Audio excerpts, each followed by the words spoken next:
and welcome to Beyond the Cloud, Securing AI-Era Supply Chains and Third-Party Trust. My name is James Cairns. I am the current CISO at Bow Valley College in Calgary, Alberta, and I'm just going to walk you through this narrative that could happen for any organization. So let's first start with a story that could have happened at any organization here today. Late last year, a mid-sized cloud provider quietly rolled out a new AI Assist feature for its analytics dashboard. There was no press release, no changelog, just a toggle labeled Enhanced Insights. Within weeks, clients began noticing odd data artifacts, summaries that revealed competitor benchmarks, anonymized logs that weren't fully anonymized. An internal review found that the provider's third-party AI engine had trained on aggregated customer data, including confidential information from dozens of employees and enterprises. There was no malware, no ransom note, just exposure through automation. It's a perfect example how risk now travels through trust. Cloud-native architectures have given us scale and speed, elastic services, API-driven integration, global reach, the ability to pivot. Artificial intelligence amplifies all of it. Smarter automation, predictive analytics, and decision support that begins to feel almost intuitive. Together, they create unprecedented opportunity in entirely new categories of risk. The same systems that accelerate innovation can also obscure accountability. A single vendor update can introduce an AI model you didn't vet, running on infrastructure you don't own, processing data you didn't know was exposed. This is the new paradox of modern enterprise. The more connected we become, the less visibility we retain. For boards, this isn't just a technology issue, it's a governance gap. They're being asked to identify and certify trust in ecosystems they don't control, to sign off on assurance statements when the underlying models are very opaque. For CISOs, it's a control gap. Traditional security controls and tools monitor perimeters, but in a cloud-native, AI-infused environment, the perimeter no longer exists. Visibility ends at the vendor boundary, yet accountability doesn't. This widening space between what we know and what we depend on, that's the trust gap. And it's growing faster than our current governance frameworks can close it. We're going to explore that gap, how data, AI models, and third-party ecosystems now define organizational trust, and how leadership can reclaim control without stifling innovation. Because in the AI era, trust can't be assumed, it has to be engineered. Let's take a look at that interconnected, boundary-less organization actually looks like. If you were to map your enterprise today, not just your organizational chart, but your actual digital footprint, it would look more like a neural network than a hierarchy. Thousands of microservices talk to each other through APIs. Data moves through shared infrastructures owned by dozens of vendors. Every function, finance, IT services, HR, analytics, operations, now depends on this mesh. We call it cloud native, but what it really means is dependency driven. Each update, each new integration, each automation adds efficiency, but can also add uncertainty. An outage in a third-party container registry can halt your deployment pipeline. A misconfigured API can quietly exfiltrate sensitive metadata. The modern enterprise is no longer one system, it's thousands stitched together by trust and velocity. Complexity has become the new attack surface. And it's not just your own code we have to worry about. The supply chain beneath it has supply chains of its own. We've spent years maturing third-party risk programs, vendor questionnaires, audits, certifications. But fourth-party risk, the vendor of your vendors, is now where exposure now hides. A trusted HR software as a solution system might use a smaller startup to power its resume screening AI. That startup, in turn, could rely on an offshore model training provider that uses public data scraped without consent. None of those relationships show up in your contract. Yet, legally and reputationally, you own the impact. We've entered an era where vendors are shipping AI capabilities faster than clients can review them. Features roll out overnight, often without disclosure. What might used to be a static vendor relationship is now a live, evolving software organism. The question no longer is, who are our vendors? It is, what are they becoming? Artificial intelligence doesn't just automate decisions, it transforms how risk propagates. The first category is data leakage. When generative or predictive models train on internal datasets, that information can resurface unpredictably. We've already seen internal code, HR records, and proprietary metrics appear in model outputs because prompts were logged or models reused shared weights. The second is model poisoning, where a malicious actor intentionally feeds biased or corrupted data into public training sets to manipulate downstream behavior. It's subtle, hard to detect, and devastating when discovered late. And the third is regulatory uncertainty. Legislation is now racing to catch up. The European Union's AI Act introduces risk tiers. Canada's Bill C-27 looked to bring algorithmic transparency, yet is now dead on the vine. And the 2023 US executive order pushed for federal accountability. Globally, definitions of harm and bias differ. For enterprises operating across borders, compliance becomes a moving target. AI delivers immense value, but it also breaks the linear model of risk management. We're no longer defending static systems or attributing one risk to one systemic concern. We're governing systems that learn and systems that can contain a myriad of social, ethical, and technical risks. And while we're busy adapting to that complexity, another force is shaping the background, the geopolitical one. Technology doesn't just exist in isolation from geopolitics anymore. Cloud infrastructure, data localization, semiconductor manufacturing, all are becoming instruments in national policy. Nations are weaponizing access to compute, talent, and data sets. A shift in export controls or sanctions can instantly affect who can build or train AI systems. We've seen this even between long-standing trading partners and regimes. Data sovereignty laws are fragmenting global architectures. Partners who were trusted yesterday may be restricted tomorrow. In this environment, supply chain security has become a national security adjacent field. For executives, that means strategy and risk are now inseparable. Choosing a region, a vendor, even an AI model isn't just an IT decision, it's a geopolitical one. The map of trust is redrawing itself. So if this is the current landscape, complex, interdependent, and politically charged, how do we govern within it? Let's look at how regulation and accountability are attempting to catch up. Every major jurisdiction is now drawing its own line on AI risk. The European Union has taken the most structural approach with the EU AI Act, categorizing AI by unacceptable, high, limited, and minimal risk. It demands explainability, data provenance, and documentation for models that influence people's rights or safety. Canada was close behind. Bill C-27, through the Artificial Intelligence and Data Act, or ADA, and updates to privacy law under the Consumer Privacy Protection Act, or the CPPA, replaced legal responsibility directly on organizations deploying AI systems. It proposed formalization of the idea that algorithm decisions are business decisions. The United States, through its 2023 AI Executive Order, aligned federal agencies on risk-based AI governance, introducing reporting standards, testing requirements, and cross-agency accountability. Around the world, similar frameworks are forming in Singapore, Brazil, and Australia, each emphasizing transparency, bias testing, and data protection principles. The message is clear. Regulation is no longer theoretical. In this landscape, compliance can't be treated as a checklist. It's a moving target defined by the velocity of technology itself. And the real pressure isn't just on compliance teams, it's moving up to the boardroom. 5 years ago, a data privacy incident was an operational setback. Today, an AI governance failure can be a leadership level crisis. Boards are discovering that fiduciary duty has evolved. They're expected not only to oversee financial performance, but verify the integrity of the algorithms shaping it. Regulators and investors alike are asking new questions. How do you measure AI risk?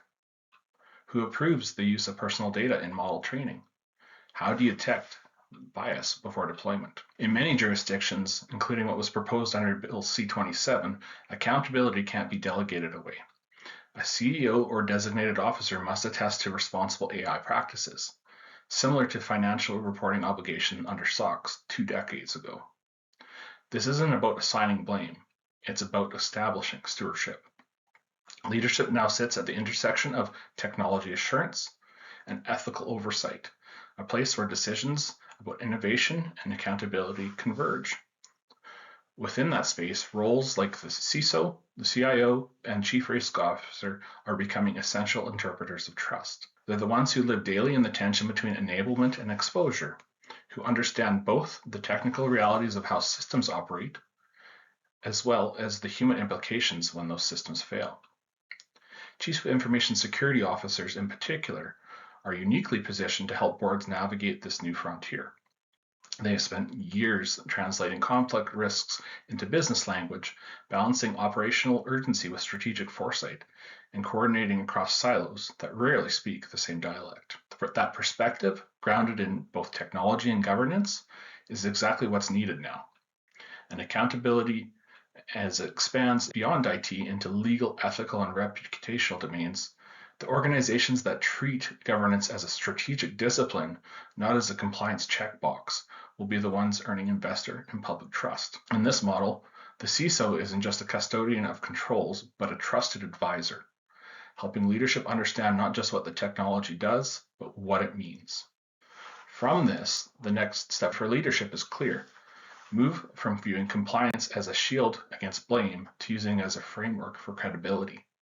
The question isn't whether we can meet regulatory requirements, it's how we turn that discipline into an advantage. The most forward-thinking organizations are reframing compliance as trust engineering. When you can demonstrate transparent data handling, bias monitoring, and explainable model behavior, you're not just satisfying a regulator, you're signaling reliability to customers, investors, and partners. We've seen this before. What's old is new again. 20 years ago, cybersecurity certifications were viewed as a cost center. Today, they're a market advantage. The same evolution is happening within AI governance. A company that can show continuous validation of its AI supply chain, that maintains documentation for every model decision, that conducts third-party audits, and those that can assert their intent to work in a trustworthy manner, like pledging commitment to the Cloud Security Alliance's AI Trustworthy Pledge, those are the organizations pushing the needle, winning procurement bids and retaining digital partners. In the next decade, trust will be measurable. Frameworks like ISO 42001 for AI management, NIST AI Risk Management Framework, and sector-specific attestations are becoming the currency of credibility. And society is also craving this trust model.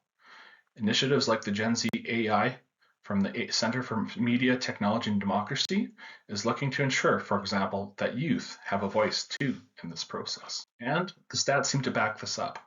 According to the AI Governance Profession Report of 2025 by the International Association of Privacy Professionals, or the IAPP, and Credo AI state that 47% of organizations ranked AI governance among their top 5 strategic priorities. 77% of surveyed organizations are actively working on AI governance. And amongst the organizations already using this AI, that number jumps to nearly 90%.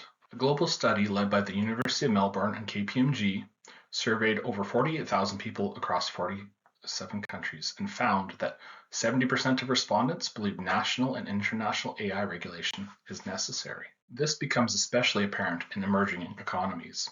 Statista 2025 data shows that the support for responsible AI governance varies by region.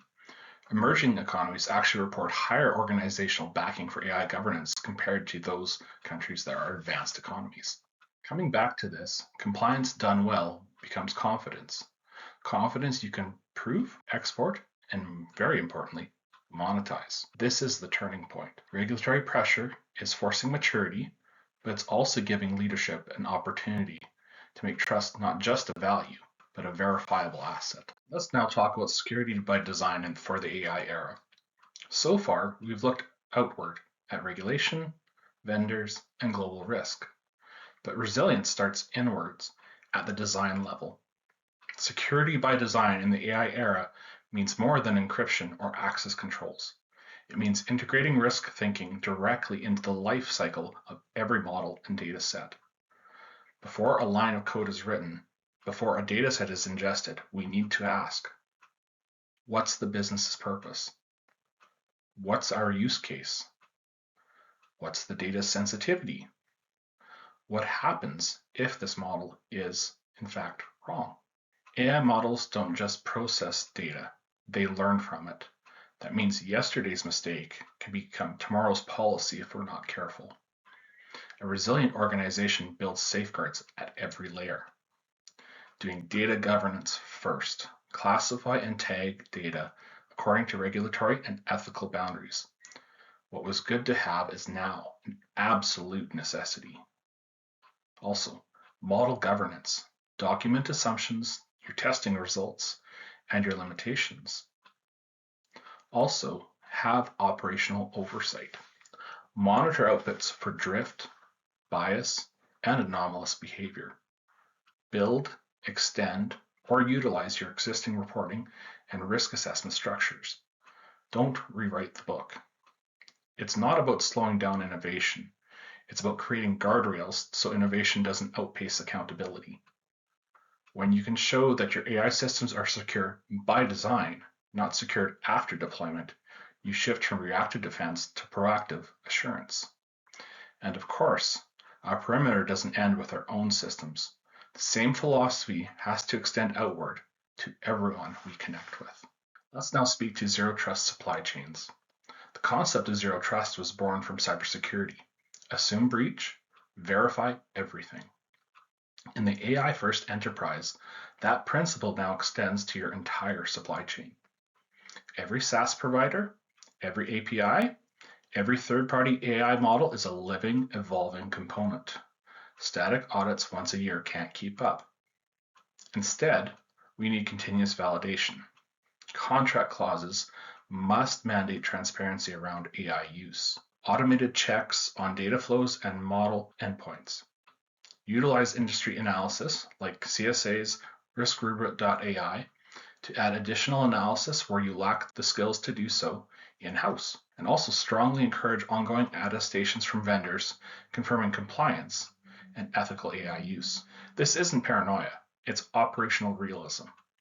When your partners innovate faster than your risk reviews, visibility becomes resilience.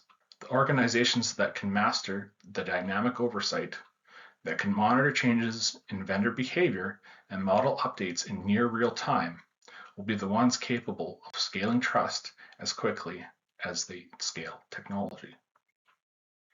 But resilience isn't just technical, it's also cultural.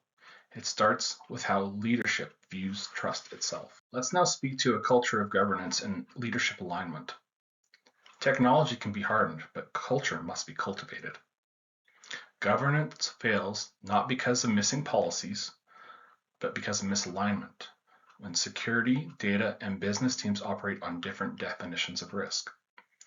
In an AI-first organization, governance is everyone's job. The developer embedding a model, the HR lead approving new tools, and the CISO setting data boundaries all share ownership of outcomes. Leadership's role is to create the connective tissue, shared language, shared priorities, and shared accountability. That means investing in AI literacy across the organization, bringing all business units with a voice at the table in how to govern AI. It means giving non-technical leaders the vocabulary to question assumptions and giving technical teams the context to understand business impact. The result is a culture where decisions about technology are made with awareness, not just enthusiasm, driven by CISOs and CIOs, and empowered by business leaders that see governance as a foundation for responsible innovation. That's how governance moves from being a department to being a discipline. And part of that discipline is remembering that leaders themselves are not immune to risk, they're part of the system. Let's talk about leadership resilience, because we don't talk enough about the human side of resilience. The complexity we've been describing doesn't just stress systems, it stresses people. CISOs and CIOs are now accountable for technologies that evolve faster than any single person can track. The weight of regulatory and reputational responsibility can be immense. True organizational resilience includes leadership resilience. That means distributing decision-making, building trusted peer networks, and designing governance structures that don't depend on a single person's stamina. It also means communicating clearly with boards and employees alike, making risk visible without making it overwhelming. When leaders pace themselves and their teams, when they replace reactive firefighting with transparent governance rhythms, they model the same stability they expect from their systems. For AI governance teams, that stability comes through from structure and clarity. And here's a few points about that. Make sure to set cadence over chaos. Establish recurring, time-boxed governance cycles. Quarterly AI model reviews, periodic data risk checkpoints, and brief weekly or monthly syncs that replaces endless ad hoc escalation. Make sure to rotate responsibility.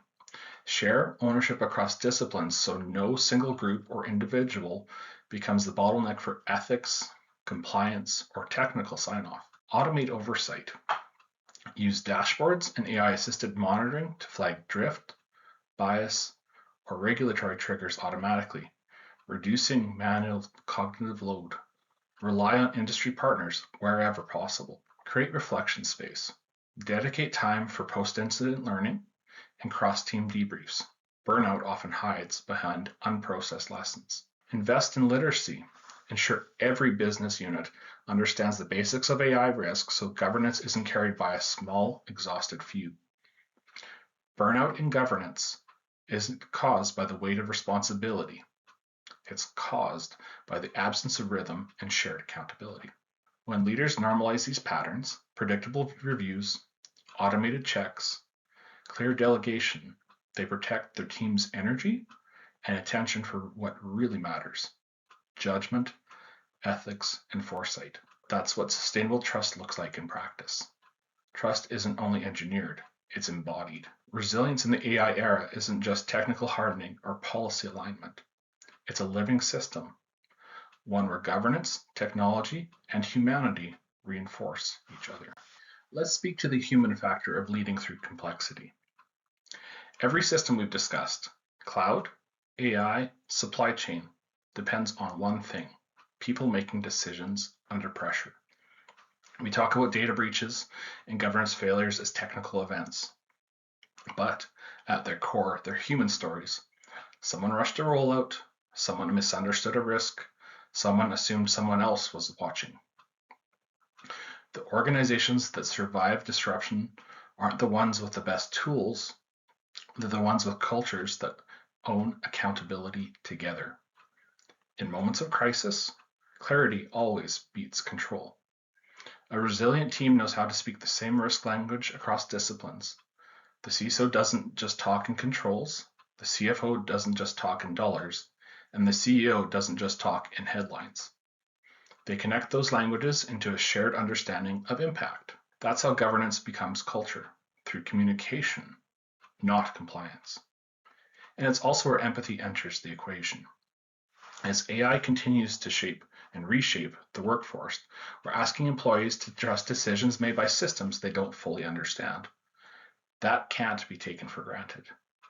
Leaders have to model transparency, explain where the data is being used, how AI supports decisions, and what human judgment still governs. When we communicate with candor and humility, we reinforce confidence, not only in our technology, but also in our leadership itself. The same applies upward. Boards must create space for CISOs and data officers to speak frankly about risk, not just reporting the metrics.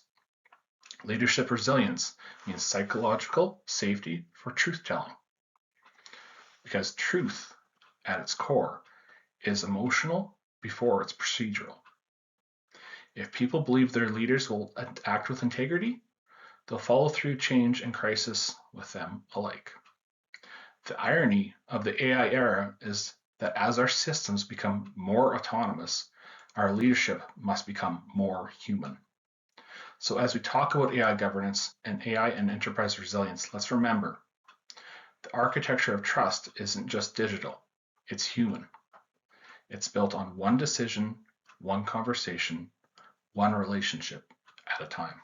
We've spent our time together today tracing a simple truth. Technology will keep moving faster than our ability to legislate, monitor, or fully predict it.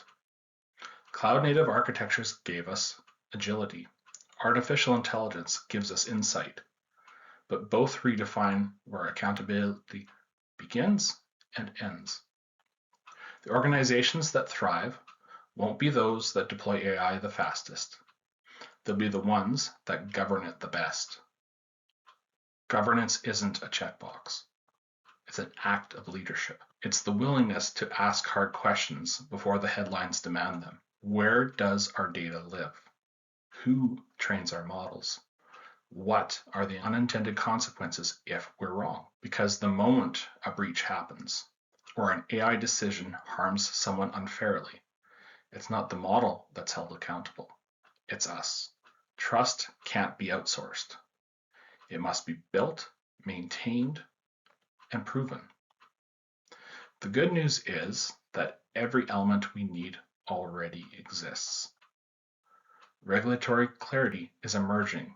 Society is clamoring for this. Frameworks for AI assurance are forming.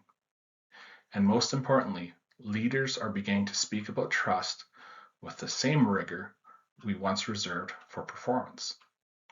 If we embed that mindset, if we make accountability, transparency, and human judgment part of our enterprise DNA, then AI becomes not a threat, but a force multiplier for resilience.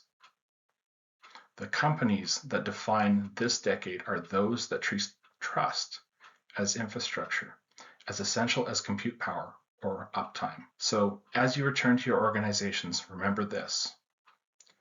Your cloud strategy defines your reach. Your AI strategy defines your intelligence. But your trust strategy defines your legacy. Thank you. Thanks for spending time with me today here.